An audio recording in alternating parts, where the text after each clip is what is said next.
গতকালকে একটা ফোন আলাপ ফাঁস হয়েছে, এক ছুটকে নেতা সাবেক স্বৈরাচার হাসিনা ফোন দিছে, একেবারে আপা আপা জিকির করতে করতে মুখে ফেনা তুলে ফেল দিছে। কথা কন না কে, 10 মিনিট ফোন আলাপ ফাঁস হয়েছে, আপা বলছে 272 বার। জোরে বলেন কয়বার? এরা যতবার মুখ দিয়ে আপা আপা জিকির করে, এতবার যদি আল্লাহর জিকির করত, এরা আল্লাহর প্রিয় বান্দা হয়ে আল্লাহর ওলি হয়ে যেত। কিন্তু এদের কারু মুখে আপার জিকির, কারু মুখে ম্যাডামের জিকির, কারু মুখে ভাবির জিকির, কারু মুখে চাচার জিকির। এরা ব্যক্তির পূজা করতে গিয়ে জিকির করে, কিন্তু ইসলামী আন্দোলন যারা করে তারা নেতার পূজা করে না। সর্বাবস্থায় প্রশংসা হবে কার? জোরে বলেন, জিকির হবে কার? আজকে আপনারা যেই তাকবীরের সাউন্ড দিলেন, আজ থেকে 1 মাস 10 দিন আগে হাসিনের শাসন আমলে এরকম তাকবীর যাই আপনারা মাটি ঢেলে দিতে পারতেন? কথা কর না কে, এত লোকের দরকার নাই। 5 জন লোক যদি তাকবীর দিত, ওখানে যাই গুলি করা শুরু হতো। আর এইরকম একটা মাহফিল করতে গেলে থানা, ডিসি অফিস, এসপি অফিস ঘুরতে ঘুরতে 4 জোড়া স্যান্ডেল ফুরোতে অনুমতি নিতে দিতে। কথা কর না কে, যে স্বৈরাচার হাসিনা পালিয়ে গেছে, তা আপনারা খুশি না বেজার? হাসিনা পালিয়ে যায় যারা খুশি তারা একবার আলহামদুলিল্লাহ কোন, চিৎকার করে বলেন আল্লাহু আকবার। সকল জায়গায় নাম উচ্চারিত হবে কার? আরো জোরে বলেন কার? কিন্তু এই জালেম স্বৈরাচার গত 16 বছর ধরে এই বাংলাদেশে জুলুম চালাইতে চালাইতে এমন পর্যায়ে চলে গিয়েছিল। গতকালকে দেখলাম ঢাকা বিশ্ববিদ্যালয়ের নবাব স্যার সলিমুল্লাহ হলের ভেতরে 16 বছর পরে যখন মাইকে আজান দেওয়া হলো, 16 বছর পর্যন্ত তারা আজান দিতে দেয় নাই, আজান বন্ধ করে রেখেছিল।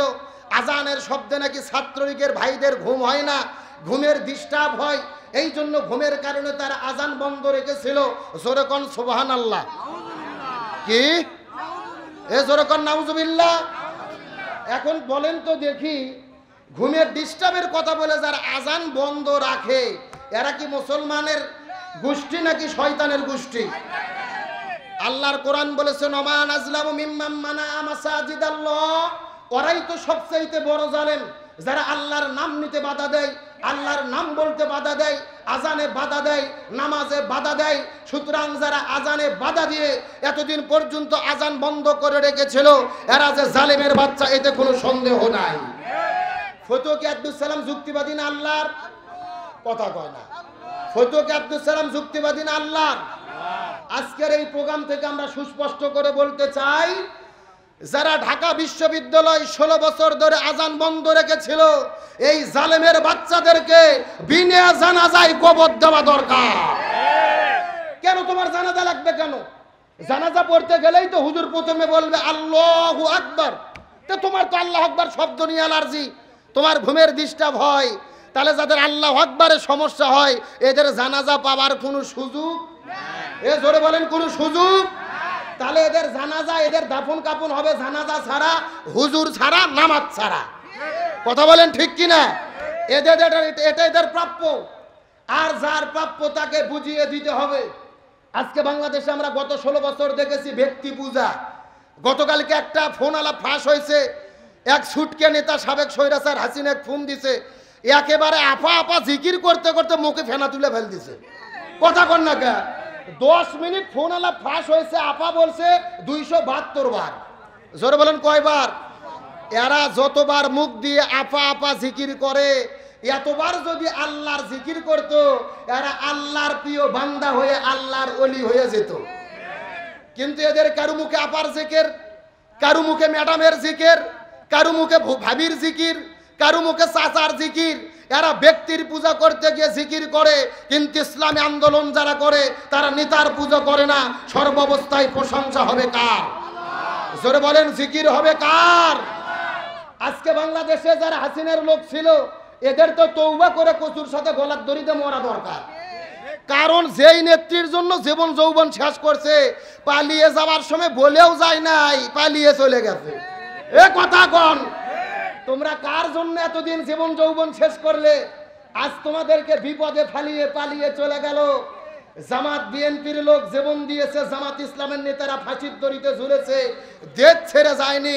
তার মানে যেই নেতা কর্মীদের কথা ভাবে না, এমন নেতা তোমার আদর্শ হতে পারে না।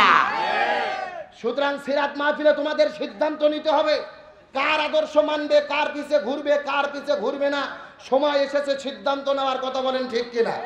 এই ছেলেপেলে কেন সমস্যা কি? না না, এরা ক্যামেরার আড়ালে অন্ধকারের মধ্যে কিসের গল্প? এই দেখি সবাই বসেন, থেকে বসেন, যে সেখানে আছেন বসে পড়েন দেখি। এমনিতেই লোক কম, আমি পরিবেশ ঠিক করতে পারতেছি না, খুব সাবধান। ওই পর্দার ওই পাশে কথা বললেও কিন্তু আমার কানে আসে, খুব সাবধান। আলোচনা চলবে। আরে ভাই 16 বছর বহু কথা বলতে পারিনি, ভেতরে জমা আছে, যা আছে আজকে বলে যাবো। রাজি আছেন ইনশাআল্লাহ? লিল্লাহে তাকবীর। ওই যে পেছনে যারা দাঁড়িয়ে আছে এরা কারা? না না না, লক্ষণ তো ভালো না। এত তেল মেরে মেরে কোরআনের মাহফিলে বসান লাগবে কেন? এখানে যদি মমতাজের কনসার্ট হইতো ফাইটা যায়, জোড়া দেওয়ার বুদ্ধি নাই, রূপ ভানে নাচে, কোমর দুলাইয়া ঝাঁকি হতো, এদের মাইক দিয়ে ঢাকা লাগতো। তা আপনি যদি মুসলমানের বাচ্চা হন, ঘানুর ঢাকা লাগে না? কোরআনের মাহফিল এত তেল মারা লাগবে কি জন্য? আপনি তো মুসলমান, আপনার ইমানের দাবি কোরআনের তাফসীর হচ্ছে, আপনি এসে বসে পড়বেন। আমরা দোয়া করি আল্লাহদের আশার তৌফিক দান করুক, বলেন আমিন। আরো ধরে বলেন আমিন। তাহলে আমরা এমন নেতার পিছে ঘুরবো না যেই নেতা কর্মীদের থুইয়া। গতকালকে আবার বলতিছে আমি বাংলাদেশের সীমান্তের আশেপাশে আছি, যে কোনো সময় চট করে ঢুকে পড়তে পারি। এ শুনছেন আপনারা? আমরাও বলতেছি টেনশন নাই, আপনি ঢুকে না পা, আপনার জন্যই তো 18 কোটি মানুষ জুতো আর ঝাঁটা নিয়ে বসে আছে। এ কথা কন না কা? কারণ উনি আসলে তো আমরা খুশি। তার কারণ কি? ওনার বিচার আমরা 18 কোটি মানুষ দেখতে চাই। চাই কি চাই না?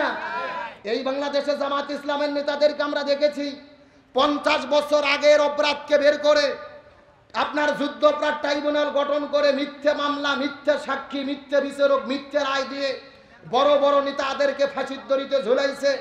আল্লামা সাইদিকে 13 বছর জেলে বন্দি রেখে ইনজেকশনের সিরিজ দিয়ে বিষ ঢুকাইয়া বিদায় করে দিয়েছে।